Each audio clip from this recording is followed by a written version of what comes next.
작가님, 그 완벽한 세계에 대한 제목이 어디서 왔는지 짧게 이야기해 주시겠어요?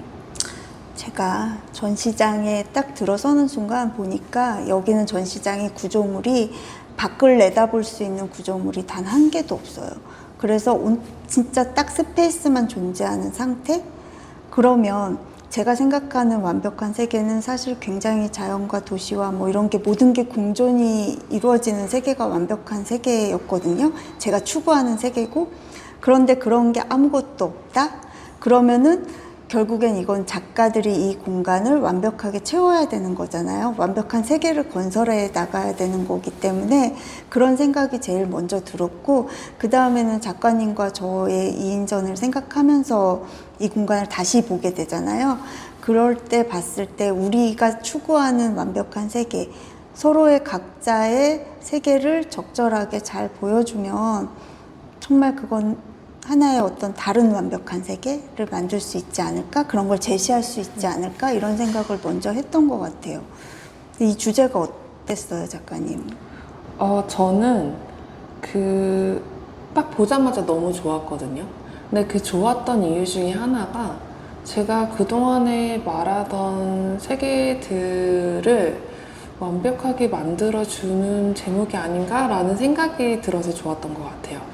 그러니까 저는 어떻게 보면은 나머지들 혹은 더 이상 사용하지 않는 것들 이런 것들 가지고 작업을 해 왔었었고, 그것들은 어떻게 보면 중심에서 벗어난 아이들에 가까웠었던 것 같은데, 그네들이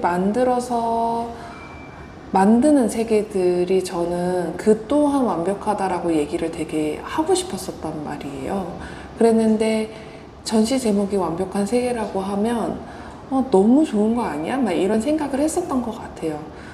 그치만 사실 걱정은 좀 있었어요. 왜냐하면 보통 완벽한 세계라고 했었을 때 막상 작가님과 제가 이야기하는 완벽한 세계는 어쩌면 부족해도 되고 완성되지 못해도 되고 불완전해도 되고 이런 세계인 것 같은데, 저희가 완벽하다라는 그 단어에 꽂히게 되면 그거를 저희 작업을 모른다거나 혹은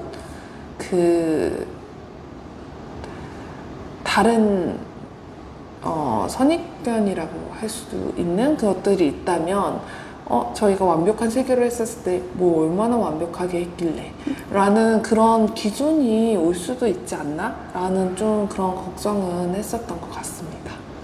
근데 이제 전시 준비하면서 이제 얘기를 했던 것과 같이 완벽하다라는 단어를 치면 단어의 사전적 정의는 분명히 있지만 사실 그거에 부가적으로 불완전, 뭐 결핍, 뭐 이런 내용들이 계속 나오고, 그리고 완벽함에 도달하기 위한 인간의 여정이나 아니면 그런 거를 다룬 문학이나 영화가 굉장히 검색이 많이 돼요.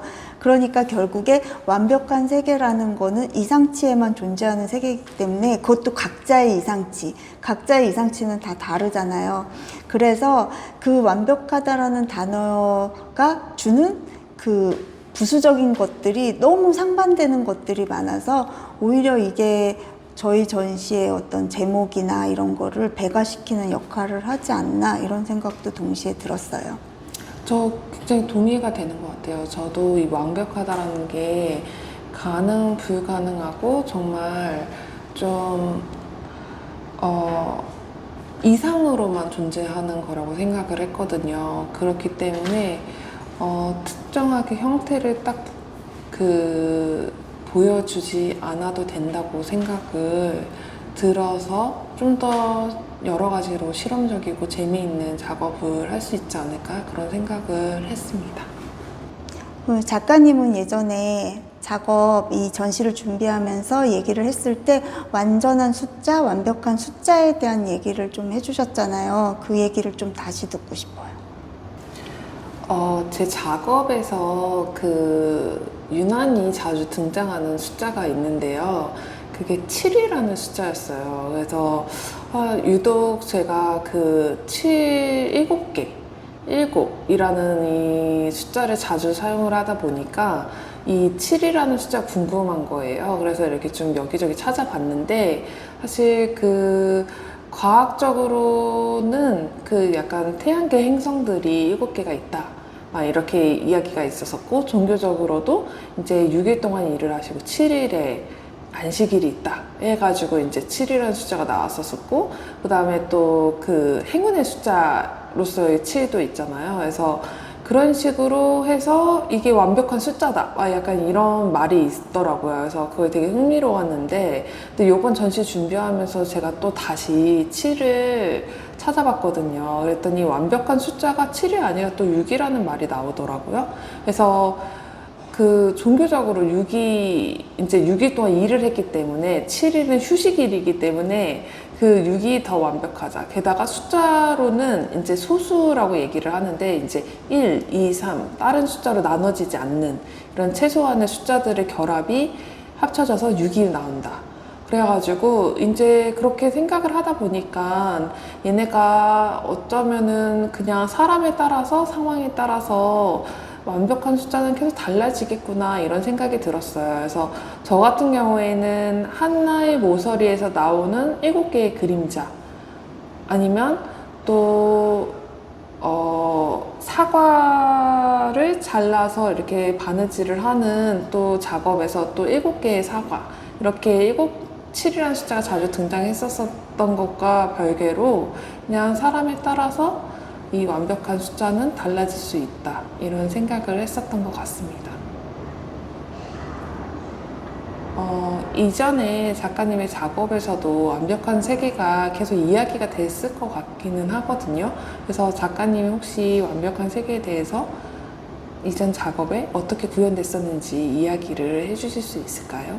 그러니까 이전 작업들이 테마가 약간 현실과 이상의 양극화, 양분화된 사이에서 뭐 존재하는 어떤 심리적인 불안감 뭐 이런 걸 가지고, 간극 뭐 이런 걸 가지고 얘기를 했었기 때문에 어떤 완벽한 세계에 대한 이상치가 좀 존재를 했어요. 그래서 그거를 가장 기본적으로는, 왜 우리 정말 익숙하고 좀 이제 다소 기초적이지만 토마스 무어 유토피아에서 이렇게 전개를 되다가, 그래서 작품 제목들이 유토피아인 작품도 있었거든요. 아니면 또 다른 어떤 섬이나 다른 어떤 존재하지 않는 어떤 이상치의 인물을 설정한다던가 뭐 이런 식으로 작업을 해왔기 때문에 완벽하다는 것보다는 사실은 어떤 더 이상적인 세계에 근접해서 작업을 해왔다, 뭐 그런 걸 찾으려고 했다, 이런 부분들이 또 있었던 것 같아요. 물론 많은 작업의 그런 많은 갈래들 중에 하나이긴 했지만 그런 식으로 구현을 했었던 것 같고, 완벽한 세계, 뭐 완벽한 인생, 완벽한 어떤 사람, 뭐 이런 거에 대한 생각이나 고민은 늘 있었던 것 같아요. 그러니까 약간 레지던시에 들어와서 저희가 작업을 같이 한, 이를테면 각자의 작업을 했지만 합작 전시인 셈인데, 그렇게 따지면 사실 저희가 완벽한 세계를 위한 여정? 저희도 똑같이 그 문학책이나 영화책처럼 그런 여정을 걸어갔다고도 보여지는 것도 같아요. 그래서 뭔가를 거창하게 뭔가를 제시하는 것보다 사실은 각자의 세계를 좀 더 정확하게 드러냄으로써 차이를 발견하고 그 차이 안에서 완벽함이 무엇인가를 다시 질문하는 그런 게 아니었을까? 그런 생각도 들어요.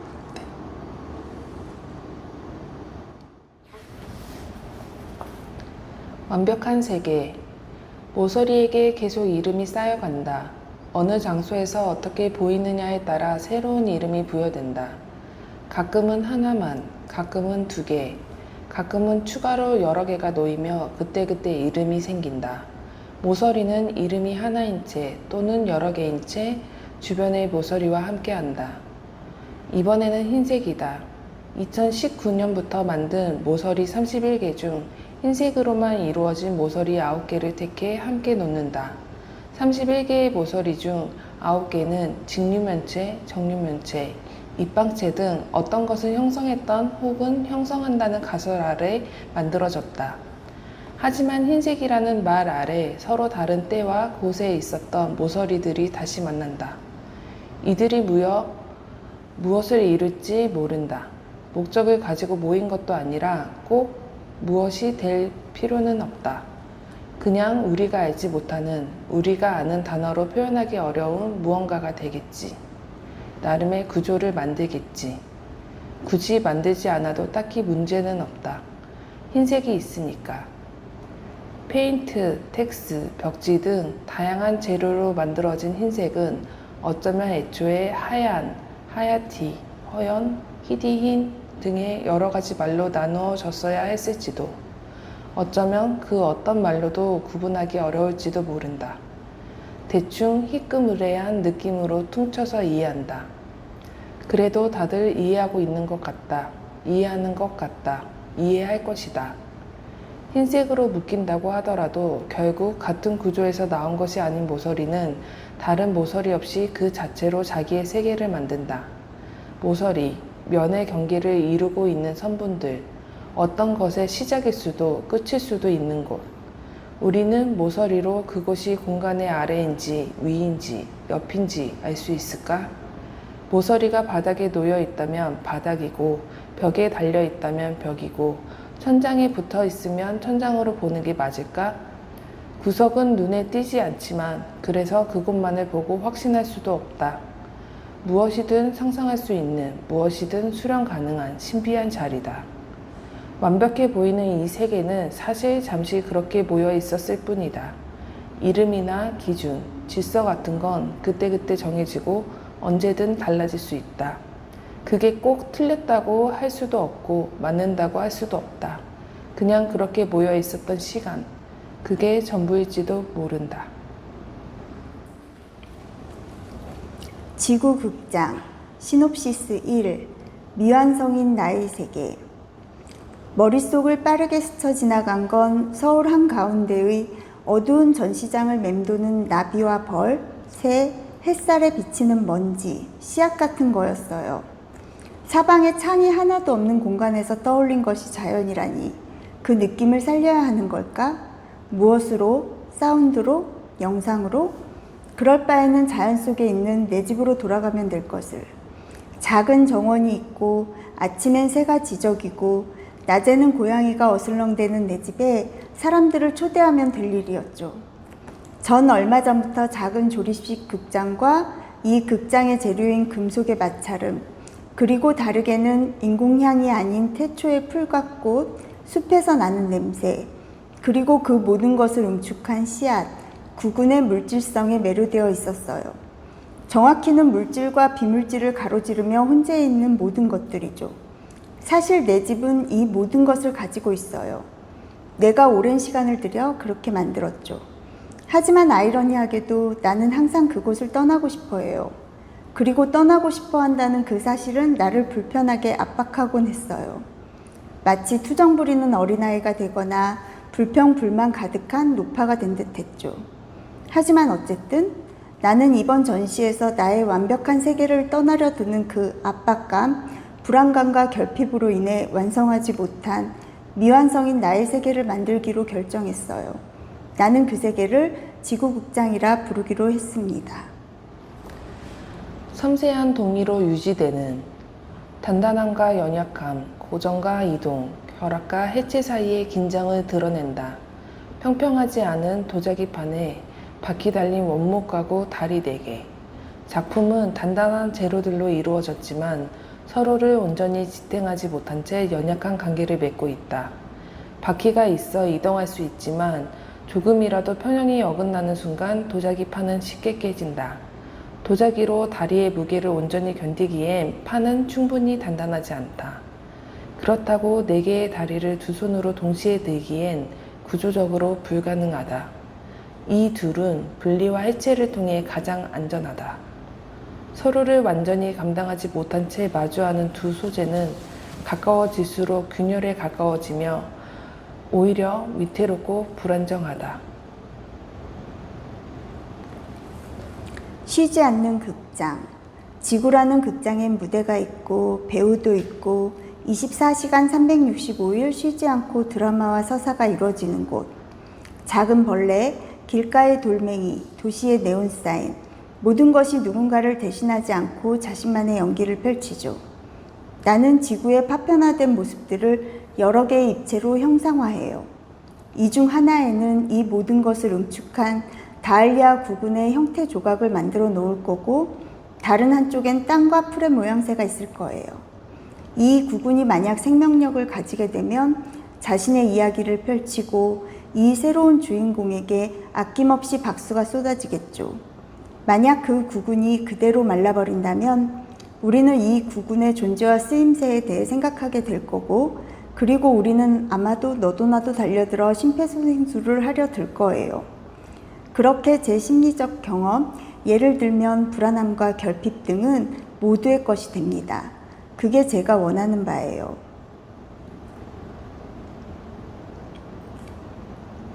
심폐소생술. 결국 회복하기 위해서는 심폐소생술처럼 숨을 불어넣기 위해서는 점점 더 노골적으로 드러나는 차별과 탄압의 실체에 대항해 멀지 않은 미래에 보게 될지 모를 폐허를, 그리고 그렇게 될 현실에 저항하면서 우리가 사고하는 걸 AI에게 맡긴 채 멈추지 않도록 이상하고 낯선 걸 끊임없이 던져놓는 일이 필요해요. 그 회복은 완벽한 것에서 오기는 힘들죠. 완벽하다고 느끼는 것들의 대다수는 인지와 감각의 오류에 가까워요. 그냥 믿어버리는 거죠. 완벽하다고. 그리고 거기에 각종 이유를 붙이고 타당성을 부여하죠. 일방적으로 다수가 지정해 놓은 완벽함에 대한 이미지, 대책 없이 희망에 들뜬 낭만주의자의 세계를 결함이 없는 완벽한 세계라고 믿어버리는 거죠.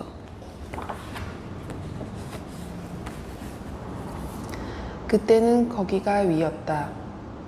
비행기 안에서 창문을 내린 채 오래 있다 보면 어느새 지상에서 느끼던 감각을 잊는다. 좌석 앞 화면에 나오는 지도를 보며 어디로 향하고 있는지 어림짐작할 뿐이다.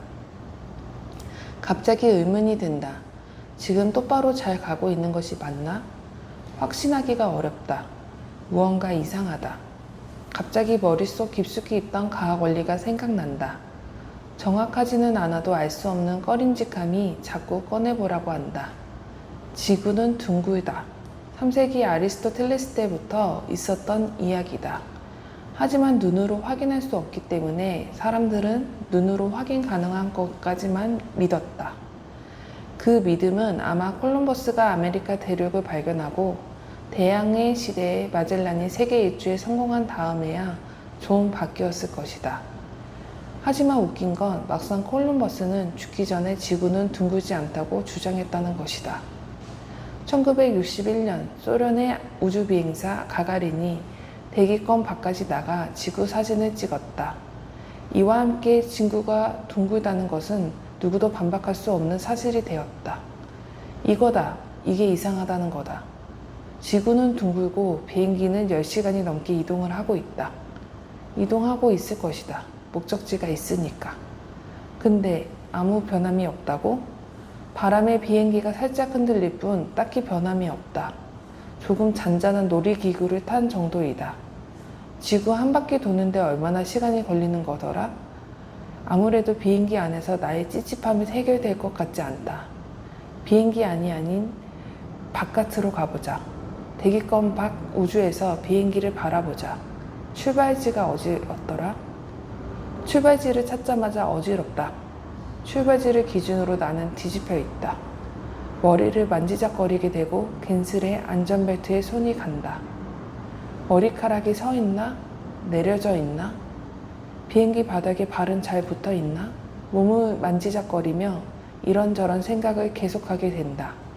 그러다 좌석 앞 화면이 눈에 들어왔다. 출발지 시간과 도착지 시간이 보인다. 10시간이나 비행기를 탔다. 시차는 10시간이 아니다. 새로운 계산법이라도 생긴 걸까? 비행기 안과 바깥의 시간 속도가 다르다. 속도 계산법은 뭐더라? 정확한 속도 계산법이 생각나지 않는다. 하지만 분명한 건 시간을 이야기하는 손목시계, 핸드폰, 좌석 앞 화면 등 모든 물건에서 다 다른 시간을 이야기하고 있다는 것이다. 아무래도 비행기가 시간을 거스르고 있는 것 같다. 계속 거스르는 게 분명하다. 1초가 1초가 아니다. 늘어진 1초다. 그럼 이대로 멈추지 않고 계속 가면 좀 천천히 나이 들 수 있는 거 아닌가? 진시 황제는 비행기부터 발명했어야 했던 거 아닌가? 반대 방향으로 가면 시간이 어떻게 되는 거지? 급속도로 늦는 거 아닌가? 돌아갈 때는 얼굴에 노화 방지팩을 해야 할까? 생각나는 대로 다 생각을 하다 보니 갑자기 이상한 소리가 들린다. 배꼽 시계다. 밥 먹은 지 5시간이 지났다. 배고프다. 승무원은 어디 있지? 커튼 뒤로 분주한 소리가 들린다. 식사가 곧 시작되려나? 메뉴가 뭐더라? 이번에도 밥 먹어야겠지? 밀가루는 못 먹으니까. 정체. 이 세계에는 제가 작업에 쓰던, 제가 만들고자 했던 완벽한 세계의 파편들이 함께 존재해요. 잘려지고 남은 금속 조각들, 무대처럼 보이는 극장, 자연의 요소, 그리고 얼기설기 엮어놓은 300근 등등. 어떤 것은 이미 만들어진 것이고 어떤 것은 덜 만들어진 것이죠. 이야기와 연결이 아니라 구성 요소를 던져놓듯 작업했어요. 나의 완벽한 세계는 불타고 검고 어두우며 모호하고 흐릿한, 심장을 핥히고 숨을 멈추며 갈색으로 말라 비틀어져 떨어지는 것, 비릿한 냄새를 풍기며 작업실에서 사라져가는 숨까지도 부여잡고 있는 것들로 온통 채워져요. 밝고 환한 색이 담긴 빛으로 이 세계를 비추지만 나의 완벽한 세계의 실체는 파편과 폐허, 그리고 단서들, 이렇죠. 심리나 정서를 물질로 구현할 때 가장 불편한 것은 이것은 재현이 될 수 없고 재현이 아니며 재현하기를 원하지도 않는다는 것이에요. 오롯이 창조여야 하죠. 창조는 완벽한 것이 아니라 덜 만들어진 상태에서 생명을 부여받고 점점 더 만들어져가는 의식에 생겨나는 상태예요. 그래서 현재에는 지금의 이 전시에서는 불평등하고 완성이 보장되지 않은 형태, 앞으로 무엇이 될지 모를 정체불명을 답보한 상태로 조각적 시야기 실험 영역을 구성하려 들어요.